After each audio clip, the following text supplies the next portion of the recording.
Mrs. Mack by Patricia Polacco, and we're going to read chapter 3 today. Meet Pal.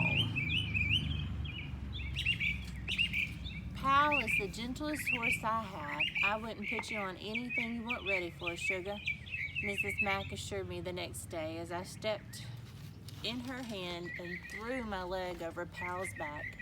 The saddle seemed hard and unbelievably small. The ground looked miles below me. Keep your heels down. Sit back into the saddle. Ease the rein gently in the direction you want to go. Mrs. Mack kept talking to me. Finally, she led Pal across the road to the large corral. Every step Pal took seemed to rattle my bones. The next thing I knew, Mrs. Mack opened the gate and let go of Pal's bridle, and I was alone. Donnie and Nancy came too. For the first time in my life, I was riding a horse alone. I wasn't attached to a turning wheel. Keep your hands soft, Pat, Mrs. Mack called out from the fence. And don't hang on to the saddle horn, Hollywood, Donnie said, and grinned at Nancy. She trotted around me. They rode so well. I could feel my tears again. Just then I heard Mrs. Mack's voice. You look like you were born on the back of a horse, sugar. I could feel the sun shining on my face, and I could almost feel my heartbeat keeping time with Pal's plodding steps. One day I would leave that corral and be good enough to ride out on a trail. I would. Every day for a whole week I rode good old Pal in the corral. By the end of the first week I had learned how to put a bridle on him, saddle him, and even how to back him up.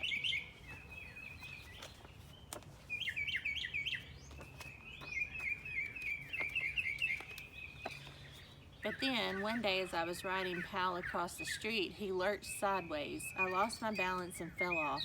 I struggled to hang on to the reins, so Pal just dragged me along.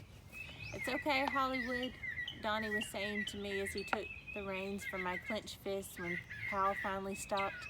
His voice was soft and soothing. This happens to all of us.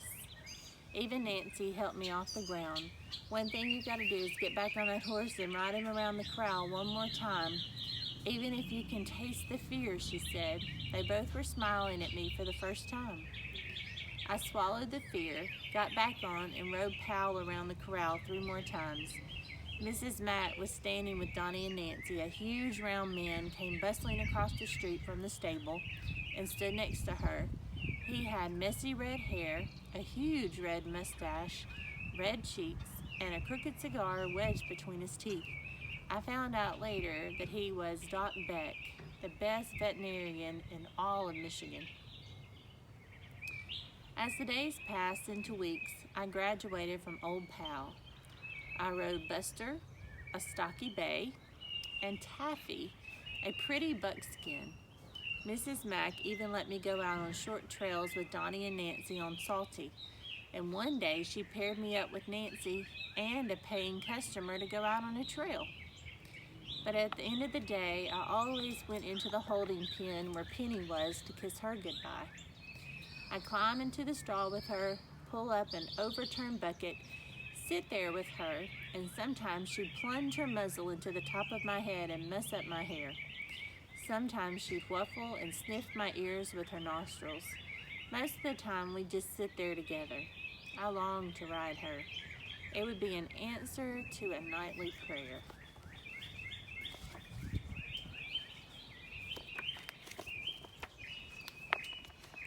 One day I arrived at the stables.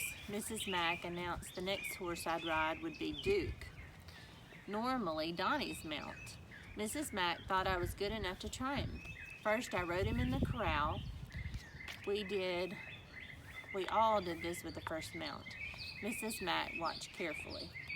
When she was sure I could handle him, she let me go out on the trail with Donnie and Nancy. We were coming back from that ride, crossing a busy street near the stables, when a car came out of nowhere.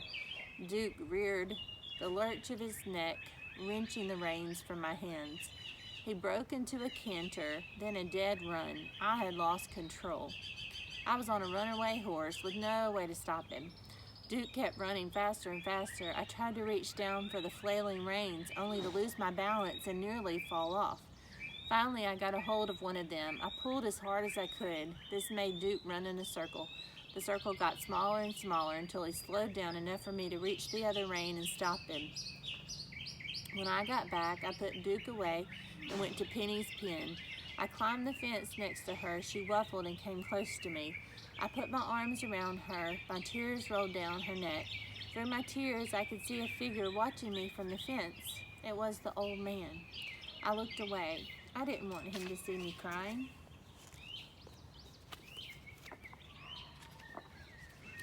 I heard Mrs. Mack's voice say, "It's all right, Hap. I'm here with her now." I looked up and she was talking to that old man. He turned and went toward the house. Then she hugged me.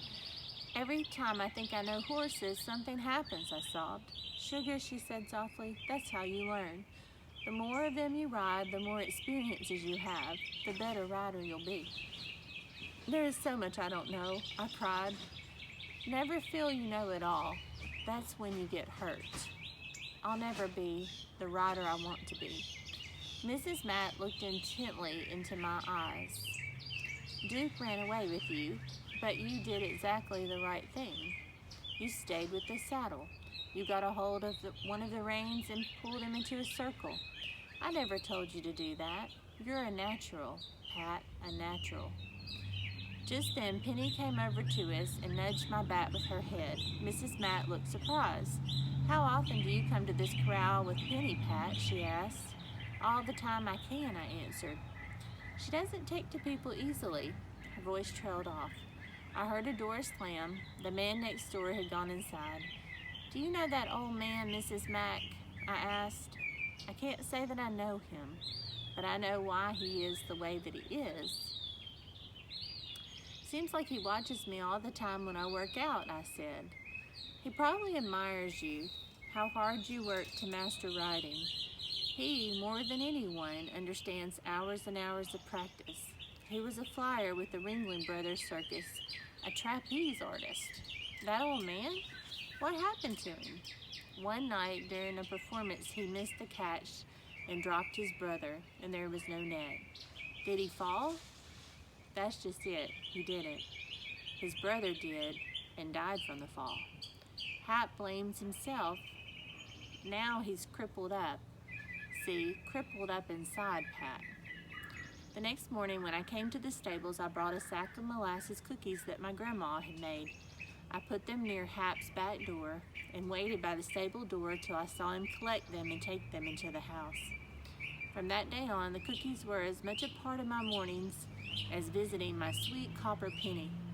And one day when the blacksmith came to shoe her, Penny hated being shod, so I stayed near to assure her. He pounded extra shoeing nails into the rings for us kids. I asked him if he'd make a larger one for my dad, but instead of giving the ring to Dad, I put it in the next bag of cookies that I left at Hap's back door. And that was chapter 3.